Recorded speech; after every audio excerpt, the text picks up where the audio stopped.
दसरा मिळवतात, एक आहे मर्दांचा आणि एक आहे गद्दारांचा, असं आरोप होत आहेत विरोधकांकडे.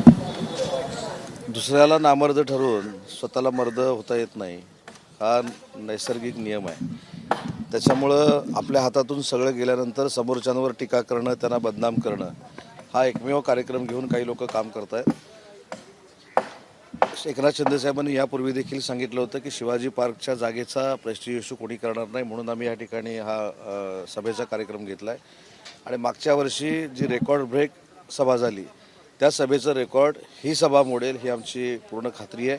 या सभेला नुसते शिवसैनिकच नाही तर आम जनता देखील उपस्थित राहील आणि एकनाथ शिंदेसाहेबांना आशीर्वाद देईल. अल्टिमेटली तुमच्या मराठा समाजाचं 24 तासामध्ये कसं बघते? यामध्ये स्वतः दोन्ही तिन्ही नेते मंडळी जे आहेत, मुख्यमंत्री आहेत, दोन्ही उपमुख्यमंत्री आहेत, हे अतिशय मराठा समाजाला आरक्षण मिळण्यासाठी अहोरात्र मेहनत घेत आहेत आणि टिकणारं आरक्षण मराठा समाजाला आपल्याला द्यायचं आहे. त्या दृष्टीनं महाराष्ट्र सरकार काम करतं आहे आणि टिकणारं आरक्षण शिंदे सरकारच देऊन दाखवेल याची पूर्ण खात्री आम्हाला आहे. जातींवर जनगणना करावी असं अजितदादांची मागणी आहे. ठीक आहे ना, सामूहिक निर्णय हा आहे, सामूहिक बसून सगळे निर्णय घेतील. आणि दुसरी महत्त्वाची गोष्ट अशी आहे की मराठा आरक्षणाच्या बाबतीमध्ये जे समज गैरसमज पसरवले जात आहेत ते फार मोठ्या प्रमाणात पसरवलं जात आहेत. त्याला कोणी बळी पडू नये ही सरकारच्या माध्यमातून आमची सगळ्यांची विनंती आहे. कुणीही टोकाचं पाऊल उचलू नये ही देखील आमची सगळ्यांची विनंती आहे. कारण मराठा आरक्षण देणारे देवेंद्र फडणवीसच पहिले होते. ते हायकोर्टामध्ये टिकलेलं होतं आणि त्याच्यानंतर सुप्रीम कोर्टामध्ये कोणी ते घालवलं हे देखील मराठा समाजाला आणि महाराष्ट्राच्या जनतेला माहिती आहे.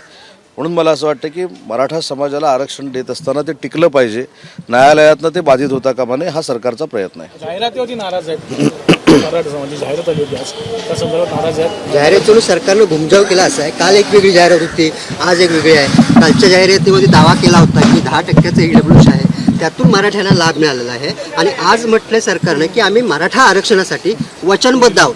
म्हणजे ही अशी वेगळी जाहिरात नाही, मला असं वाटतं की घेतलेला निर्णय आणि घ्यायचा निर्णय अशा पद्धतीच्या त्या जाहिराती आहेत. मराठा आरक्षण देण्यासाठी ज्या ज्या काही अडीअडचणी आहेत ते दूर करण्याचा प्रयत्न सरकार करतं आहे. टिकणारं आरक्षण दिलं पाहिजे ही आमची सगळ्यांची भूमिका आहे आणि म्हणून जे केलेलं आहे त्याची ॲडव्हर्टाईज होती आणि जे करणार आहोत त्याची ॲडव्हर्टाईज आहे. संदर्भामध्ये तिघांची आत्महत्या झाली मराठा समाजापैकी, चौथी जर आत्महत्या झाली तर सरकारवरती FIR करणं गरजेचं आहे. मला असं वाटतं की ते काय म्हणतात ह्याला मी फार किंमत देत नाही, कारण शेवटी ते सकाळपासूनच बोलत असतात. महत्त्वाची गोष्ट अशी आहे की हे चिथावण्यात देण्यापेक्षा सगळ्यांनी सांघिक एकत्र येऊन मराठा समाजाला आरक्षण कसं देता येईल यासाठी प्रयत्न केले पाहिजेत. कुठच्याही आरक्षणाचा राजकारण कोणी करू नये, कारण राजकारणाच्या पलीकडे देखील सामाजिक काही कामं असतात, याचं भान काही लोकांनी ठेवणं गरजेचं आहे. तुमच्या पक्षाचे नेते जे आहेत रामदासभाई कदम यांनी एक दावा केला आहे की ज्यावेळेस आंतरवली सराटीमध्ये मनोज जरांगे पाटलांची उपोषण सुरू होतं त्या दुसऱ्या दिवशी जो लाठी हल्ला झाला, त्या लाठी हल्ल्या अगोदर मराठा समाजाकडनं दगडफेक करण्यात आली, त्यामुळे हा लाठी हल्ला करण्यात आला असा त्यांनी दावा केला आहे. या बाबतीत मी आम्ही सगळेच रामदासभाईंशी बोलून घेऊ, त्यांच्याकडे जी काय माहिती आहे ती पहिली अवगत करू आणि नंतर त्याच्यावर चर्चा करू. परंतु मराठा समाजाकडनं असं सांगण्यात येत आहे की आरक्षण देण्याची कुवत आता सरकारमध्ये नाही राहिली आहे, त्यामुळे हे नेते मंडळी जे आहेत ते बोलायला बाहेर सोडलेत.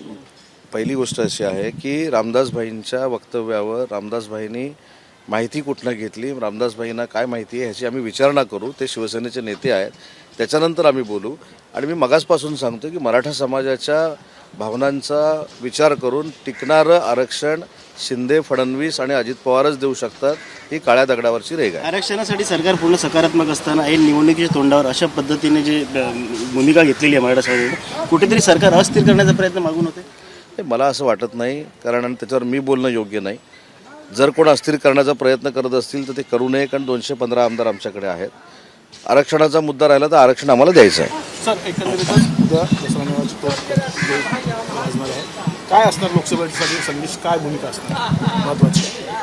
मगाशीच तुम्ही जसं म्हटलं तसं 2 मेळावे आहेत.